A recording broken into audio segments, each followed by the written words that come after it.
Libra, hi, welcome to my channel. So today we have a reading for you, no particular subject. We're going to do my version of the Celtic Cross. At the end there will be an opportunity for an extended where we'll dive in deeper. You can watch this for Libra, Sun, Moon, Rising, Venus, Mars, Mercury, North Node, or if any of those planets are currently transiting your 7th house. This could be for you. You know the drill, thank you. However you support the channel is very much appreciated. Cross watchers, you're more than welcome. Message may well be for you. All the information's in the description box, just hit the more button below. Okay, so Libra, January, very, very important for you. It is the change of the nodes. I almost feel like even if life obviously doesn't just, because chances of life just completely turning around overnight can happen, but reality is otherwise. But there's something happens to you individually all in January where it's that little sliver, I'm kind of thinking like a helping hand in some formats, something that just maybe pulls you out of the mud a little bit. Maybe something as simple as somebody's paid it forward in a coffee shop and then you walk up and get the free coffee. It's going to come in some format where you're just going to have, and it can be tiny, but it's going to be like, you know what, I feel something's shifted. So pay attention to the slightest details, get into an energy of gratitude and watch those things start rolling. So let's do 2 more.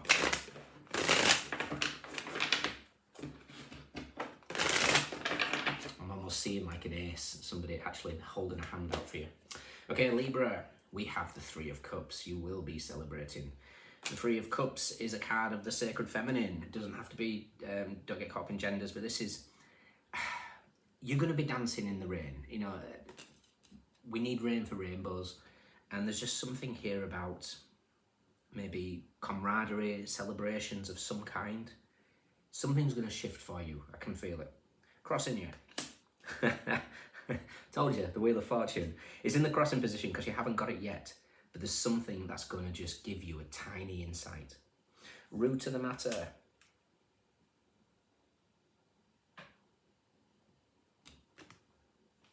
Root of the matter. Where's that hand in the background? Offering you this.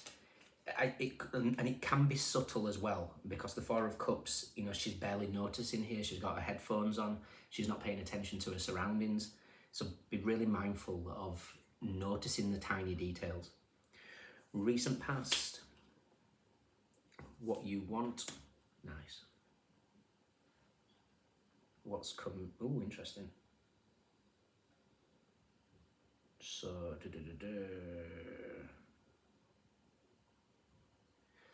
oh, my mind's gone blank, what's up with me? It is your, oh my God, 4th house. No. 8th house. So you want some sort of either 8th house aspects. We'll get to the reasons in a second. So the 8th house is death, sex, taxes, inheritances. It's also that energy of codependency, breaking free from codependency. It's also an energy of intimacy. What you want, I almost feel like is coming, and it feels long overdue. The reason why I say it feels long overdue is because I'm seeing a conjunction that happened last April that hasn't really given you this energy, but it's going to be coming in. What's coming in? Perfect. How you see yourself, how others see you, beautiful. Advice, interesting. And potential outcome. I had it in my head. So in my head was the song by Creed, My Sacrifice. Yeah, your sacrifice is paying off. There's a significant shift here. Something has changed. You're possibly recognizing energies that you've given to for quite some time that have not worked. You're recognizing the devil aspect, the energy of the devil. The devil can be self-sabotage, but I kind of feel like you've been in some form of cycle that is needing to change.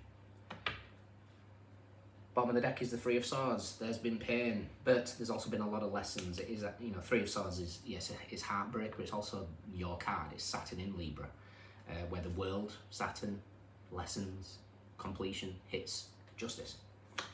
With the Nine of Wands, with the Page of Wands, the Sun, Seven of Swords, the Hierophant, Nine of Cups, the High Priestess, the Nine of Pentacles. Beautiful. Okay.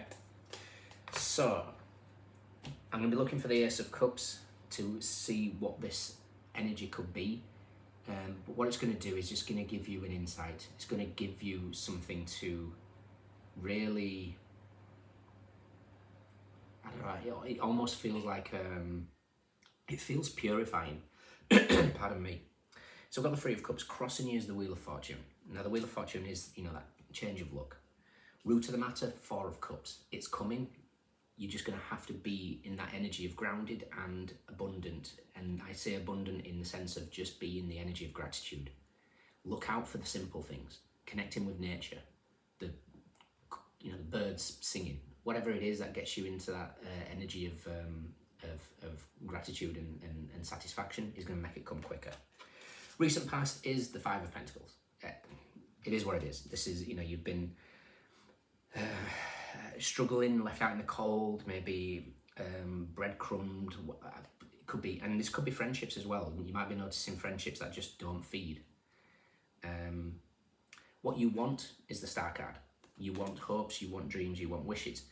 Jupiter is the Wheel of Fortune. Uranus is the Star card. There was a massive conjunction in April the 20th of this year, between Jupiter and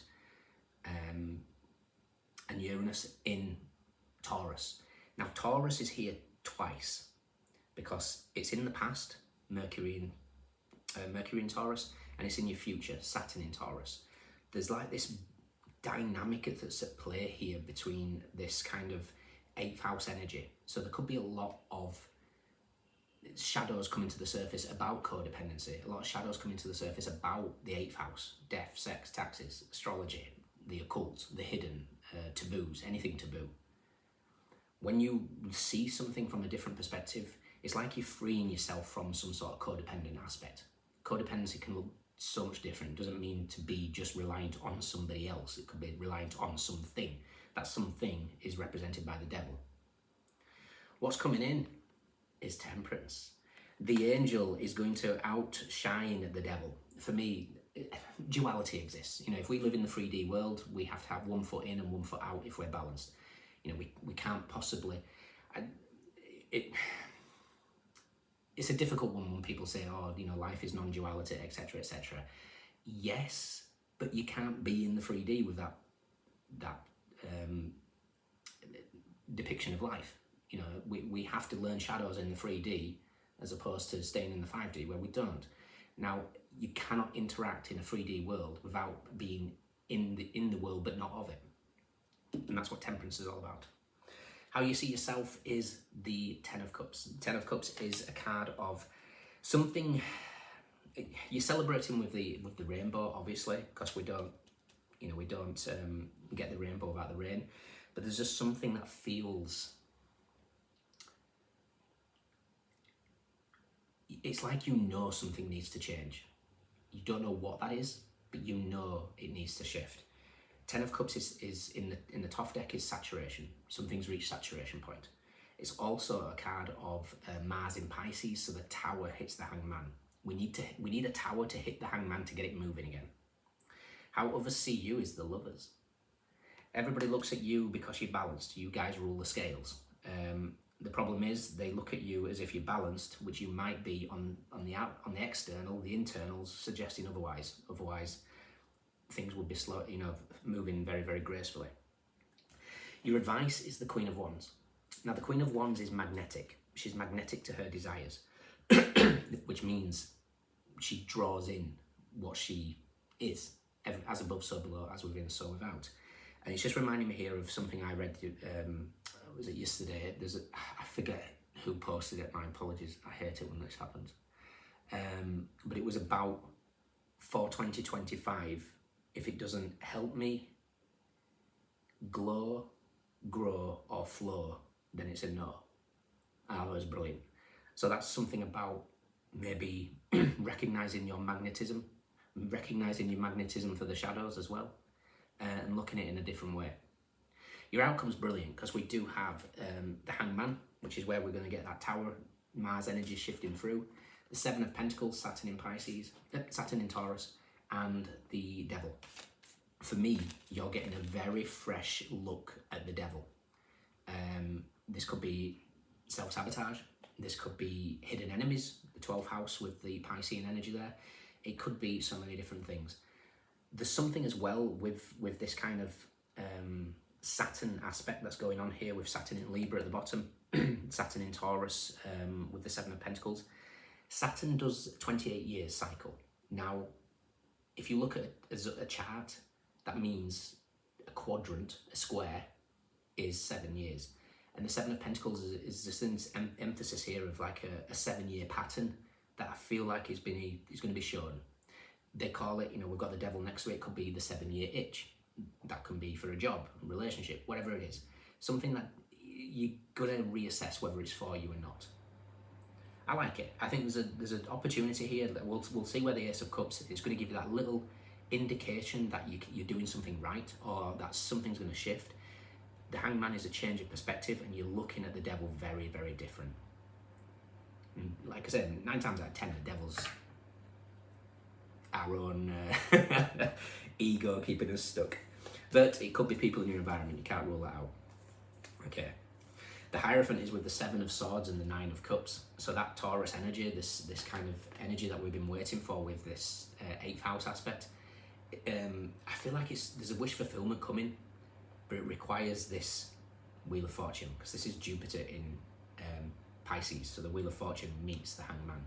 So the 9 of Cups is really important here. It's with the High Priestess and the Hierophant, which is interesting as well, because that makes it Moon in Taurus, which is 6 of Pentacles.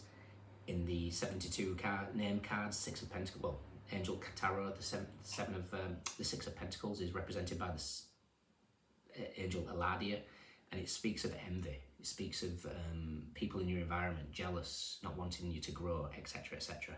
So just be mindful. So, where's this Ace of Cups?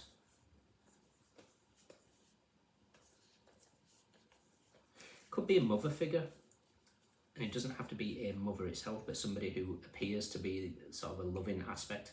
Because the Empress is with the 6 of Pentacles. On the other side of the 6 of Pentacles is the 4 of Wands, which speaks to the home, 4th house. So do look into that. Okay, interesting. The Ace of Cups is with the 10 of Swords and the Page of Pentacles. 10 of Swords is an ending. There's something that is you're being blessed after an ending. The Page of Pentacles is something that is an offer. 18th of January, I'm hearing.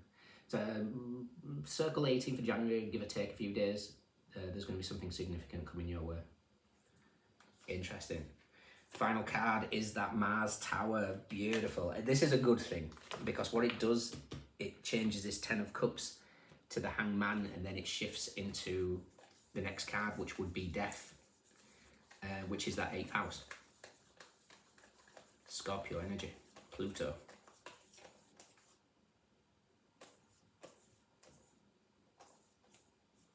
And Pluto is in your 5th house of romance, creativity and children.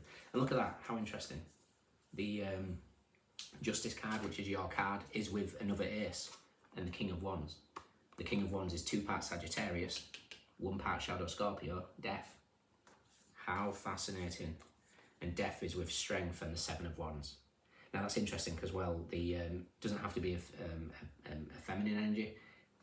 Leo's reading was about a father wound, so do check out those readings if it's something that interests you. So, to summarise, Libra, January is going to give you a little snippet of a feeling of energy that's changing. You're just going to realise like something's going to dawn on you. You know what?